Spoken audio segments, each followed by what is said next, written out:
Thank you very much, Bongi. Where we now move to this story, a lobby group, Save SA Smelters, has urged government to implement a raw chrome export tax. This comes after Cabinet took a decision in October last year to implement measures to support the domestic ferrochrome industry, including the introduction of an export tax on chrome ore. The industry has been hit by thousands of job losses due to cheap imports having a negative impact on the sector. Joining me now to talk more about the urgency of this matter is Lindelani Nyatigazi, who is the convener of Save SA Smelters. Thank you very much, Lindelani, for your time. Let's talk about this raw chrome ore export tax. Why was there a need in the first place to introduce it last year during, in October, during that speech by President Cyril Ramaphosa when it comes to introduction of that economic reconstruction and recovery plan? Good evening, Xolani. Good evening to your listeners as well. Thank you for having me. It's basically an issue of creating jobs, Xolani. We've lost a lot of jobs in the ferroalloy industry.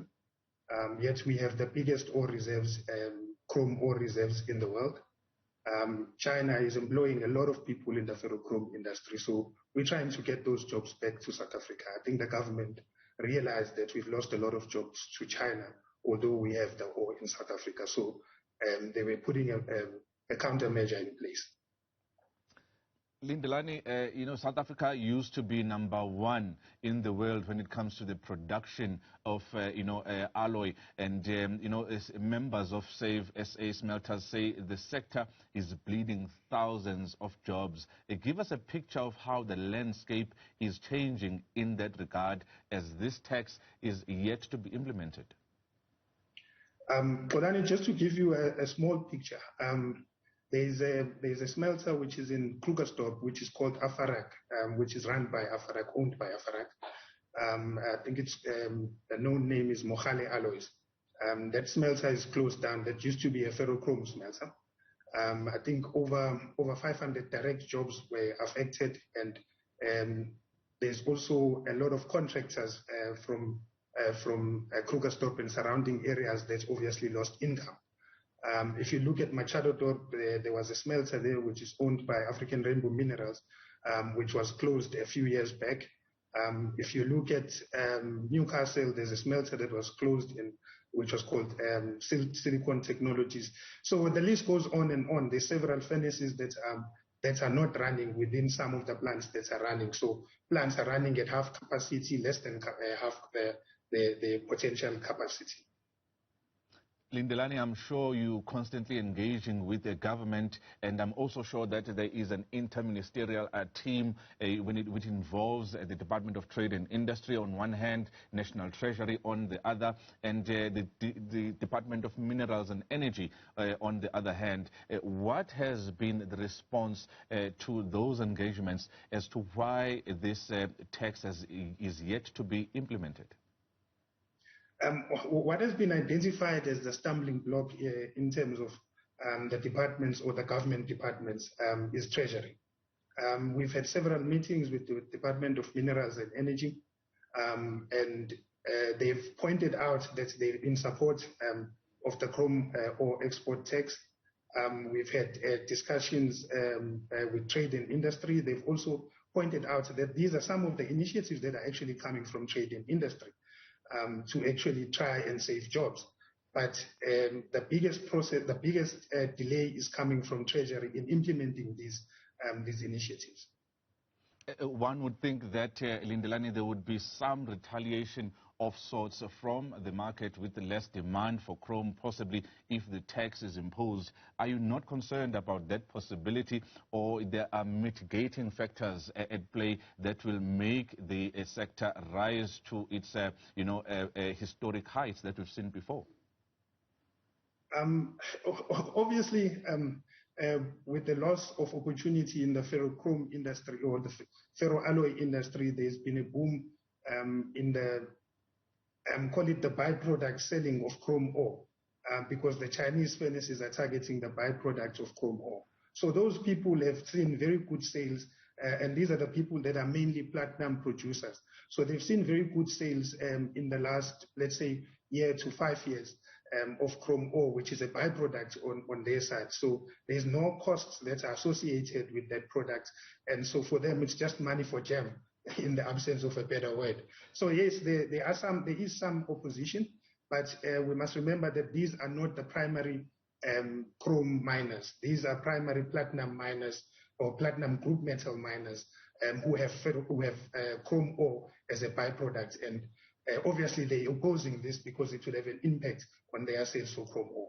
But there are no direct jobs. Well, there's virtually no direct jobs that will be affected by the imposition of the tax. Lindelani, before I let you go, there are some staggering statistics, and 17,000 jobs have been lost, according to reports, in the past year in your sector. And if this tax is not imposed, there is another 80,000 jobs that are at risk. We know of the unemployment crisis that we have in this country. Are these figures correct, or is this just fear-mongering on your part, or is really your members are at their wits' end as to what to do next? Because you are also contending with load shedding on the other side, as you are high consumers of electricity. I'll start with the last comment on us being high consumers of electricity.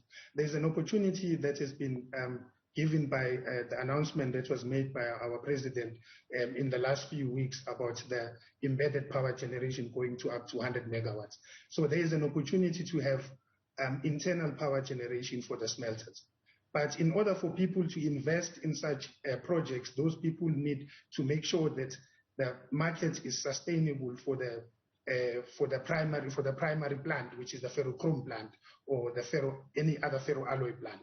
So by the imposition of the tax, then you're making the ferroalloy plant sustainable for a very long duration of time, which then in turn allows you to have an investment on co-generation or investment on embedded generation within that plant, which will then ease a burden on Eskom power demands by the general public and also by the general sector as a whole. To go to your first question in terms of numbers, I've witnessed one plant which is very close to me, which is Lydenburg Smelter. There was direct jobs which were in the region of about 800 to 1,000. They were running 4 furnaces. There were subcontractors which were basically in full-time in that plant, which were also in the range of about 500. So in this town, 1,500 times multiply that by 4 in direct jobs, you're looking at close to 6,000 jobs that were affected in Lydenburg alone. Machado Dorp did a similar size plant, so you're looking at about the same size of jobs, same figures of jobs. So no, it's not exaggerated figures. These figures are given by people that have done research, and they actually have the figures for each plant. You used to employ so many people, you spend so much on your local community, and so on and so on. Lindelani, thank you very much for your time and the opportunity. Lindelani Nyatigazi, they're the convener of Save SA Smelters members who are facing an untenable situation where they might have to let go of many workers due to this particular new tax not being imposed. Up next, sport. We'll have an interview with Mark Williams, that Bafana great. But before I let you go, let's take a look at how the JSE closed earlier today.